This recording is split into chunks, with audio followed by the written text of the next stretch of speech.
9 जुलाई 2020 Thailand की राजधानी Bangkok के बाहर के इलाके में एक घर बना हुआ था जिसे हॉरर ऑफ द हाउस भी कहा जाता है।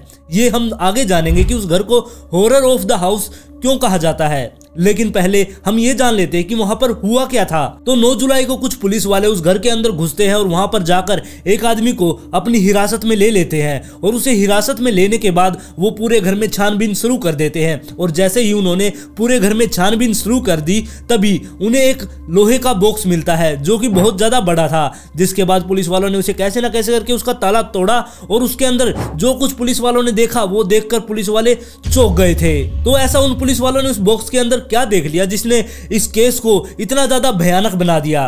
तो इस केस को पूरी तरह से जानने के लिए हमें इस वीडियो को आखिर तक देखना होगा। तो चलिए चलते हैं आज के एक और इंटरेस्टिंग केस पर। नमस्कार दोस्तों, मैं हूं अंकित और आज मैं फिर से हाजिर हूं आप सब लोगों के लिए एक और क्राइम स्टोरी लेकर। अगर आप इस चैनल पर नए हैं तो चैनल को सब्सक्राइब कर ले, वीडियो पसंद आए तो लाइक एंड शेयर जरूर करें।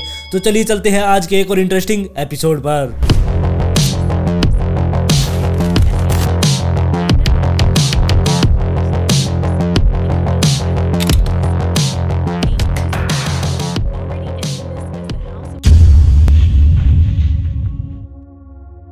थाईलैंड एक बहुत ही ज्यादा खूबसूरत शहर है, उसके चारों तरफ समुद्र है जिसे वहां का नजारा बहुत ही अलग लगता है। और थाईलैंड अपनी खूबसूरती के लिए भी जाना जाता है क्योंकि वहां पर बहुत ऊंची ऊंची बिल्डिंगें हैं और वहां पर बहुत सी ऐसी चीजें हैं जिसे हम जाकर वहां पर देख सकते हैं। वहां पर बहुत बड़े बड़े मार्केट है जिसके अंदर बहुत अच्छा अच्छा खाना भी मिलता है और इसी वजह से वहां पर लाखों की तादाद में लोग घूमने के लिए जाते हैं। और थाईलैंड की राजधानी बैंकॉक के बाहर के इलाके में एक घर बना हुआ था जो कि अपाचाई नाम के एक व्यक्ति का था और वो घर अपाचाई को विरासत में मिला था क्योंकि उसके पिताजी ने वो घर बनाया था, वही वहां पर रहा करते। अपाचाई के पिताजी और उसकी माँ और उसकी बहन ये चारों उस घर में बड़ी खुशहाली से रहा करते। और साथ में ही जो अपाचाई के पिताजी थे उन्होंने ही बैंकॉक के अंदर एक मार्केट बनाई थी जो बहुत ज्यादा बड़ी थी। उस मार्केट के अंदर आप सुई से लेकर जहाज तक खरीद सकते थे। लेकिन 1983 के अंदर जब अपाचाई के पिताजी के घर पर काम करने वाली एक लड़की के हाथों एक मछली का टैंक टूट जाता है, जिसके बाद उन्हें बहुत ज्यादा गुस्सा आता है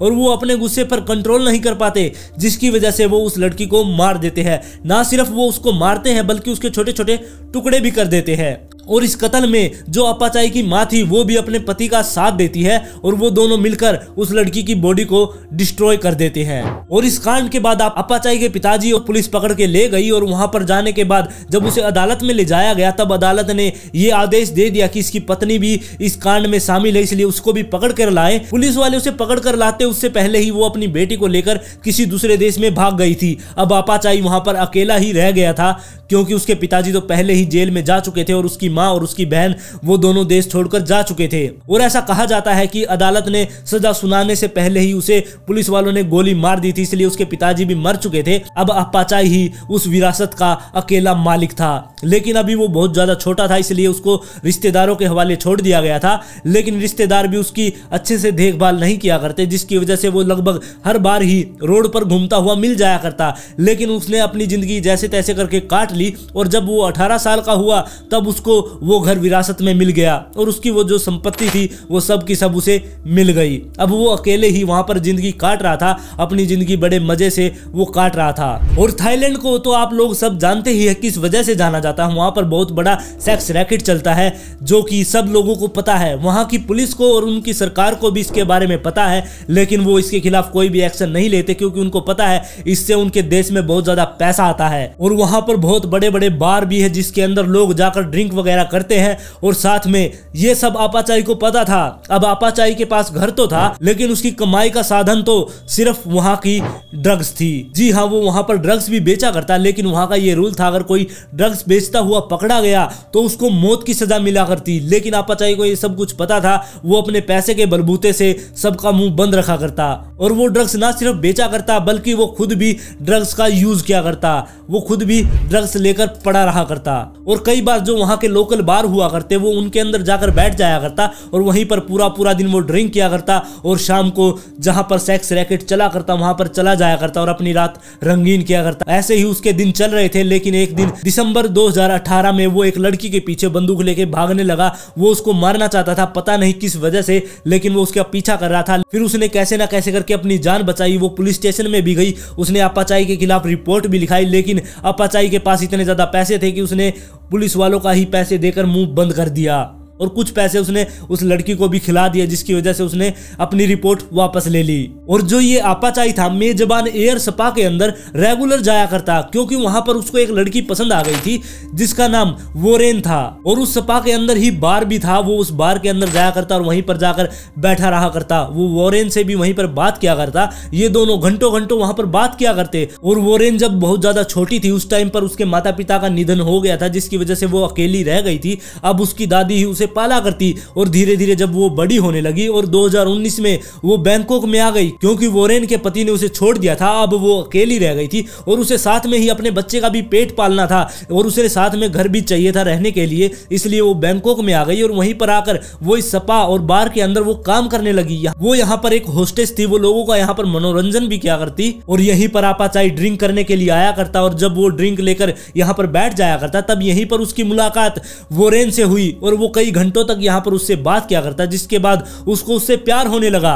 अब ये कई घंटे यहाँ पर बिताने लगे थे और साथ में ही जो वोरेन थी वो उसके साथ उसके घर पर भी चली जाया करती और कई दिन उसके घर पर वो बिताकर आया करती। लेकिन यहाँ पर हम ये नहीं कह सकते कि वोरेन को भी आपाचाई से प्यार था या नहीं, क्योंकि वो उससे बस शायद हो सकता है कि वो सिर्फ उसके पैसों से प्यार करती हो या फिर कुछ और भी बात हो सकती है। लेकिन यहाँ पर ये स्पष्ट नहीं था कि वो भी उससे प्यार क्या करती। और जो वोरेन थी वो बार में काम क्या करती, वहां पर और लोग भी आया करते, वो उसको देखकर उत्तेजित हो जाया करते, लेकिन वोरेन उनको साफ मना कर दिया करती, जिसकी वजह से बहुत सारे कस्टमर वहां से नाराज होकर चले जाया करते। और फिर जुलाई 2019 के अंदर जो वोरेन थी उसने पुलिस में रिपोर्ट लिखाई कि उसके साथ किसी ने मारपीट की है, लेकिन उसे यह नहीं पता था कि उसको मारने पीटने वाला आदमी कौन है, क्योंकि वो उसके चेहरे को जानती नहीं थी कि वो आदमी है कौन। और वोरेन से पूछताछ के लिए पुलिस वाले फोन किया करते, लेकिन अगस्त 2019 के अंदर वोरेन ने पुलिस वालों का फोन उठाना भी बंद कर दिया। और साथ में ही जो वोरेन के घर वाले थे वो भी उसके पास फोन किया करते, तो वो उनका भी जवाब नहीं दे रही थी।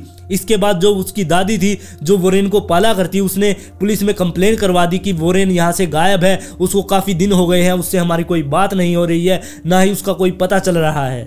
और पुलिस वाले भी इस केस को इतना ज्यादा सीरियस नहीं लेते। उनका मानना था कि यहाँ पर जो ये लोग यहाँ पर जो काम करती है, मतलब कि वो लड़कियां प्रोस्टिट्यूशन जो होती है, वो यहाँ पर हर दिन ही बहुत सारी किडनैपिंग और मर्डर के केस आते रहते हैं, इसलिए पुलिस वाले इस चीज पर इतना ज्यादा ध्यान नहीं देते। लेकिन वो इस केस को ओपन रखते हैं कि शायद हो सकता कि कोई आदमी मिल जाए और उसके ऊपर ये केस को थोप दे, मतलब कि उस लड़की के गायब होने का ये केस उस आदमी के ऊपर थोप दे। फिर ये केस ऐसे ही चलता रहता है और जनवरी 2020 की शुरुआत में पुलिस वालों के पास एक खबर आती है। उन्हें पता चलता है कि चालम चबौआ नाम का एक खुखार अपराधी, जो कि बहुत बड़ा एक ड्रग डीलर है, वो थाईलैंड के किसी शहर में छुपा हुआ बैठा है और वहीं से ड्रग्स को बेच रहा है। जिसके बाद पुलिस वाले छापेमारी करती है और उसको उठा लेती है। और उसको उठाने के बाद पुलिस वाले उससे पूछताछ करते हैं, तब उसने बताया कि यह सब करने के लिए मुझे आपाचाई ने ही कहा था, मैं उसके लिए ही काम करता हूं। और उसने कहा कि मैं आपाचाई के खिलाफ बहुत सारे सबूत आपको दे सकता हूं अगर आप मुझे छोड़ दे तो। और उसने ये कहा कि अगर आप मुझे एक हफ्ते के अंदर अंदर छोड़ देते हैं तो मैं आपको जो आजकल आपका हत्याकांड चल रहा है, मतलब कि वोरेन की जो गुमशुदगी की रिपोर्ट आपके पास आई है, उसकी हत्या के बारे में मैं आप लोगों को बहुत बड़े सबूत दे सकता हूं। जिसके बाद पुलिस इस चीज को मना नहीं कर पाई और उसकी बात को मान लेते हैं। और उसने बताया कि अगर आप आपाचाई के घर पर जाते हो और वहां पर छानबीन करते हो, तब आपको वहां पर एक लड़की का शव मिल सकता है। और उसे ये सब इसलिए पता था क्योंकि आपाचाई ने जब उस लड़की को मारा, उसके बाद उसके शरीर को दफन करने के लिए उसने ही उसकी मदद की थी। और फिर 9 जनवरी 2020 के दिन हॉरर्स ऑफ हाउस के अंदर पुलिस वाले अपनी पूरी टीम के साथ पहुंचते हैं और वहां पर जाते ही वो सीधे ही आपाचाई को पकड़ लेते हैं, जो कि वहां पर नंगी हालत में पड़ा था। उसे नग्न अवस्था में ही पुलिस वालों ने पकड़ लिया और साथ में ही पुलिस वालों ने चारों तरफ छापेमारी शुरू कर दी। वो ढूंढ रहे थे कि यहाँ पर कुछ मिल जाए। और पुलिस वालों के साथ में ही फोरेंसिक की भी टीम आई हुई थी। वो बाहर जाकर जो उनका तालाब बना हुआ था उसके अंदर भी गोताखोर छोड़ दिए गए, वो उसके अंदर ढूंढ रहे थे शायद कुछ मिल जाए। और साथ में ही उसके बाहर जो जंगल सा पड़ा था उसके अंदर भी खुदाई शुरू कर दी गई ताकि वहां पर कुछ मिल जाए। और खुदाई के दौरान वहां पर एक धातु का बना हुआ बड़ा सारा बॉक्स मिलता है, जिसको बाहर निकाला जाता है, जिसके बाद उसका ताला तोड़ा जाता है और उसे खोलकर जब देखा जाता है, उस ताबूत को जब खोला जाता है, उसके अंदर एक लड़की की लाश थी। उसे एक चादर के अंदर लपेटकर एक काले पॉलीथिन के अंदर डालकर उस ताबूत के अंदर बंद किया गया था। और जब पुलिस वालों ने उसकी लाश बाहर निकाली और उसको जब पलटा, उसकी पीठ पर एक बड़ा सा टैटू बना हुआ था, जिससे पुलिस वालों को यह पता चला कि ये वोरेन की लाश है। और वोरेन की लाश मिलने के बाद जब आपाचाई से इसके बारे में पूछा गया तो उसने साफ साफ इस चीज से इनकार कर दिया कि मुझे नहीं पता कि ये लाश मेरे यहाँ पर कैसे आई। पुलिस वाले अब आपाचाई को तो पकड़कर हिरासत में ले गए थे, उन्होंने उसे पुलिस स्टेशन में ले जाकर बंद कर दिया था और साथ में ही पुलिस वाले कुछ अगले आने वाले दिनों तक वहां पर उसके घर के अंदर ही छानबीन करते रहे और उस तालाब के अंदर भी गोताखोर छोड़ दिए गए थे। वो गोताखोर भी उसके अंदर ढूंढ रहे थे कि कुछ मिल जाए और तभी गोताखोरों को कुछ ऐसी चीजें मिलती है जिसे सुनकर अब आप लोग चौंकने वाले हैं, क्योंकि गोताखोरों को वहां से 298 महिलाओं की हड्डियां मिली थी और उन हड्डियों के साथ साथ बहुत बड़े बड़े डंबल और कंक्रीट से बने बड़े बड़े पत्थर भी वहां पर मिले थे। शायद हो सकता है कि उन पत्थरों और उन डंबलों से उन लाशों को लपेटकर उनसे बांधकर उन्हें उस तालाब के अंदर छोड़ दिया जाता होगा, ताकि उनके अंदर जब पानी भर जाए उससे वो ऊपर ना आ सके, उस दबाव की वजह से वो नीचे ही बैठी रहे और किसी को इसके बारे में पता ना चले। और इसी बीच जो गोताखोर थे उन्हें एक और ताबूत मिलता है जिसे वो बाहर निकालते हैं और उस ताबूत को बाहर निकालने के बाद जब खोला गया उसके अंदर भी एक सड़ी गली लाश पड़ी हुई थी, लेकिन ये नहीं पता था कि वो लाश है किसकी। और इतना सब कुछ मिलने के बाद ये सारी खबर मीडिया में आ गई और मीडिया में जब ये खबर आ गई तो बहुत सारे लोगों का कहना भी ये था कि जो आपाचाई के तालाब है उसके अंदर आपाचाई ने एलिगेटर गार नाम की मछली भी रखी हुई है। एलिगेटर गार नाम की मछली ये मांसाहारी मछली होती है जो कि मांस खाती है। कुछ लोगों का मानना था कि वो इन मछलियों को इस तालाब के अंदर रखा करता ताकि जिन लोगों को मारकर इस तालाब के अंदर डाले वो मछलियां उन लोगों को खा जाए। लेकिन जो वहां के गोताखोर थे जब उन्होंने वहां पर सब कुछ चेक कर लिया तब उन्होंने बताया कि यहां पर ऐसी कोई भी मछली नहीं है, ये सब मनगढ़ंत बातें हैं। और उन सारी हड्डियों को जब हॉस्पिटल में ले जाया गया, वहां पर जब उनके बारे में जांच की गई तब जो वहां के डॉक्टर थे उन्हें यह भी नहीं पता चला कि ये हड्डियां हैं किसकी। वो हड्डियां बिल्कुल साफ हो चुकी थी, उनके ऊपर कुछ भी नहीं था, इसलिए जो फोरेंसिक की टीम थी उनको ये नहीं पता चल रहा था कि ये हड्डियां हैं किसकी। बस उन्हें इतना पता चला था कि ये महिलाओं की हड्डियां हैं और कुछ हड्डियां जो मिली थी वो 17 साल से कम उम्र की लड़कियों की हड्डियां थी। और जो यहाँ पर सही सलामत लाश थी वो वोरेन की ही थी। और वोरेन की लाश मिलने के बाद पुलिस वालों ने पूछा भी, मतलब कि आपाचाई से जब पुलिस वालों ने पूछा कि तुमने वोरेन की यहाँ पर हत्या क्यों कर दी और कैसे कर दी, और जो आपाचाई था वो पहले तो मानने के लिए तैयार ही नहीं था कि उसने ही वोरेन की हत्या की है। लेकिन काफी देर बीत जाने के बाद उसने एक्सेप्ट कर लिया कि उसने ही वोरेन की हत्या की है, लेकिन उसने ये कहा कि मुझसे ये गलती से मर गई है। और आपाचाई ने बताया कि उसे डर था कि ये किसी और आदमी के साथ भाग ना जाए मुझे अकेला छोड़कर, इसलिए मैंने इसको यहाँ पर पकड़कर मैं ले आया। घर पर लाने के बाद मैंने इसे को बांध दिया था और बांधने के बाद मेरी इसके साथ बहस हो गई और बहस होने के बाद जो ये वोरेन थी इसने कहा कि मैं अपने पति के पास वापस लौट जाऊंगी और तुम्हें मैं छोड़ दूंगी, जिसके बाद मुझे बहुत ज्यादा गुस्सा आया और मैंने गुस्से में इसके ऊपर 1-2 थप्पड़ भी मार दिए और गुस्से में ही मैंने इसको एक ताबूत के अंदर बंद कर दिया। लेकिन मुझे ये नहीं पता था कि ये जो ताबूत है ये बहुत ज्यादा छोटा है और इसके अंदर ही इसकी दम घुटने से मौत हो जाएगी। लेकिन जब पूरी रात मैंने इसको इसके अंदर बंद रखा और सुबह होने के बाद मैंने ताबूत को खोल दिया, खोलने के बाद ये बाहर नहीं निकली, उस टाइम तक इसकी मौत हो चुकी थी। लेकिन पुलिस वालों को ये पता चल गया था कि जो आपाचाई है ये सब कुछ झूठ बोल रहा है, क्योंकि जब वोरेन का पोस्टमार्टम किया और डॉक्टरों ने बताया कि उसके शरीर पर काफी जगह चोटें लगी हुई है, उसकी चेस्ट पर भी काफी भारी चीज गिरने से उसकी चेस्ट भी टूटी हुई है। जिसके बाद जो आपाचाई था उसने बताया कि हम दोनों की लड़ाई हुई और लड़ाई होने के बीच में ही जो वोरेन थी वो डंबल के ऊपर गिर गई, जिसकी वजह से उसके चोट लग गई।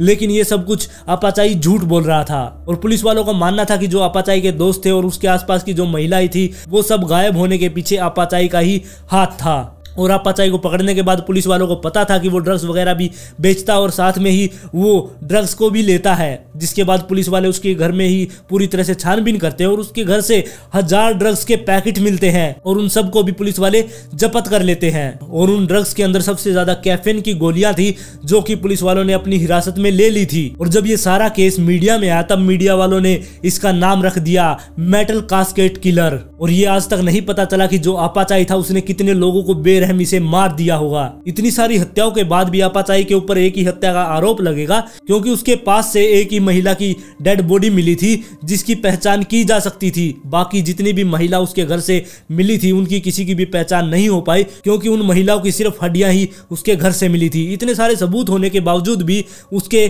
खिलाफ सिर्फ एक हत्या का ही मुकदमा चलाया जाएगा। और जो वोरेन के परिवार वाले थे वो सरकार से मुआवजा की मांग करने लगे। वो कह रहे थे कि उनकी बेटी तो मर गई है, लेकिन उसके बेटे के पालन पोषण के लिए उन्हें मुआवजा दिया जाए, जिसके बाद सरकार उन्हें $80,000 का मुआवजा दे देती है। और इसके बाद आपाचाई को अदालत में ले जाया जाता है और वहां पर उसके खिलाफ ड्रग्स की तस्करी का और हत्या का और मारपीट का मुकदमा चलता है। यहाँ पर बहुत से ऐसे लोग आए जो उससे पीड़ित थे, जिनको उसने टॉर्चर किया था, जिनके साथ उसने मारपीट की थी, उन्होंने आके उसके खिलाफ गवाही दी। लेकिन जो वोरेन के परिवार वाले थे वो लोग सामने नहीं आए, उन्होंने कोई भी गवाही नहीं दी आपाचाई के खिलाफ। और फिर ये केस ऐसे ही चलता रहता है। और जनवरी 2021 में जो अदालत ने अपना पहला फैसला दिया था कि इसे एक कत्ल की ही सजा होगी, वो फैसला अब अदालत ने पलट दिया था। इसके खिलाफ अब बहुत बड़ा अदालत ने फैसला लिया। इसे ड्रग्स बेचने के लिए 25 साल और मारपीट के लिए 11 साल और हत्या करने के लिए इसे उम्र कैद की सजा सुना दी गई। और जिसके बाद ये आज भी अपनी जेल में जिंदगी काट रहा है। और इस केस के बारे में आप लोग अपनी राय मुझे कमेंट सेक्शन में जरूर देना। अगर आप इस चैनल पर नए हैं तो चैनल को सब्सक्राइब कर ले, वीडियो पसंद आए तो लाइक एंड शेयर जरूर करें। और बहुत ही जल्द मिलते हैं एक और इंटरेस्टिंग एपिसोड में। तब तक के लिए बाय बाय।